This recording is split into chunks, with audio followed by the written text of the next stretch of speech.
नमस्कार, मैं हूं जेके कुशवाहा। खबर दिल्ली से है। दिल्ली के रैन बसेरा में रहने वाले लोगों के लिए बहुत बड़ी खबर। दिल्ली के मुख्यमंत्री अरविंद केजरीवाल ने किया मुफ्त भोजन अभियान की शुरुआत। दिल्ली में 200 से ज़्यादा रैन बसेरा है, जिसमें 6000 से ज़्यादा लोग रहते हैं। उनके लिए मुख्यमंत्री अरविंद केजरीवाल ने अक्षय पात्र फाउंडेशन के साथ मिलकर मुफ्त भोजन की व्यवस्था की। हमारे जो रैन बसेरे हैं, इनमें समाज के गरीब से गरीब लोग रहते हैं। ऐसे लोग जिनके घर पे छत भी नहीं होती,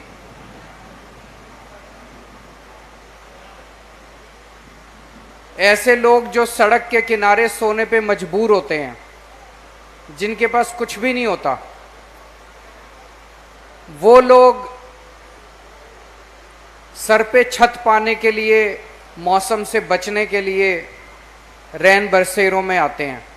तो एक तरह से आप कह सकते हैं, जो अंग्रेजी में कहते हैं पुअरेस्ट ऑफ द पुअर, सबसे गरीब लोग रैन बसेरों में रहते हैं। ये लोग किसी भी पार्टी का वोट बैंक नहीं है। इनमें से मैक्सिमम लोगों के वोट नहीं बने हुए। तो कोई भी पार्टी की सरकार आ जाए, वो इनकी तरफ ध्यान नहीं देती। उनको लगता है इनकी तरफ ध्यान देने से क्या फायदा, इनके ऊपर पैसा खर्चने से क्या फायदा। हम लोग तो 2013-14 में पहली बार नए नए राजनीति में आए थे। उसके पहले हर साल सर्दियों के महीनों में अखबारों में पढ़ा करते थे। हर साल दर साल, साल दर साल एक ही कहानी होती थी अखबारों में। दिल्ली हाई कोर्ट ने दिल्ली सरकार को कस के डांट पिलाई कि आप लोगों ने रैन बसेरों का ठीक से इंतजाम क्यों नहीं किया। हर साल दिल्ली हाई कोर्ट डांटता था, हर साल दिल्ली सरकार डांट खाती थी, उसके बावजूद भी कुछ नहीं सुधार हुआ। इंदु जी आश्रय अधिकार अभियान में काम किया करते हैं, अभी भी वहीं। आश्रय अधिकार अभियान वो संस्था होती थी जो पूरी दिल्ली में जगह जगह सड़क के किनारे जो रात को लोग सोते थे, उन लोगों को छत देने के लिए कोशिश करती थी। तो पूरी दिल्ली के अंदर इस तबके की तरफ कभी, दिल्ली क्या पूरे देश में इस तबके की तरफ कभी किसी ने ध्यान नहीं दिया। हमारी सरकार आने के बाद हमने सबसे पहले रैन बसेरों की तरफ अपना ध्यान दिया।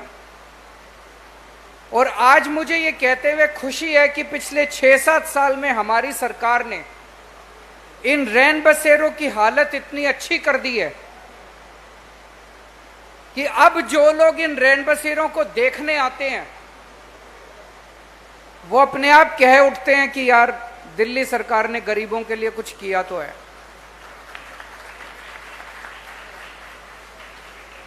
इन सारे रैन बसेरों की हालत सुधारी गई। यहां पे इनको ठीक से बिस्तर का इंतजाम किया गया, रहने का इंतजाम किया गया। पहले कोई भी गरीब आदमी भी, गरीब से गरीब आदमी भी इन रैन बसेरों में आके रहना नहीं चाहता था, इतनी बुरी हालत थी। टॉयलेट्स की बुरी हालत थी, पानी नहीं मिलता था पीने का, नहाने की का इंतजाम नहीं था, किसी चीज का इंतजाम नहीं था। मैंने और मंत्री जी ने खुद कई कई रैन बसेरों में जा जाके इसका इंस्पेक्शन किया। और आप समझ सकते हैं कि जब सीएम खुद जाके रैन बसेरे में इंस्पेक्शन करता है, तो ऊपर से नीचे तक सारी मशीनरी, ब्यूरोक्रेसी जो है वो हिल जाती है।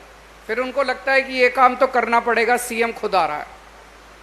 हमने खुद जा जाके रैन बसेरों का इंस्पेक्शन किया और आज इन रैन बसेरों की हालत बहुत अच्छी है। 209 रैन बसेरे चल रहे हैं।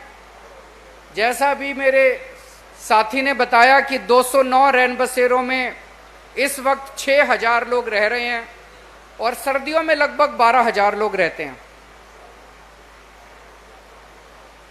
पिछले 6-7 साल में आपने सर्दियों के महीने में अखबारों में ये खबर अब पढ़नी बंद हो गई होगी। अब कोई अखबारों में खबर नहीं आती कि दिल्ली हाईकोर्ट ने दिल्ली सरकार को डांटा, वो अब पुरानी बात हो गई है।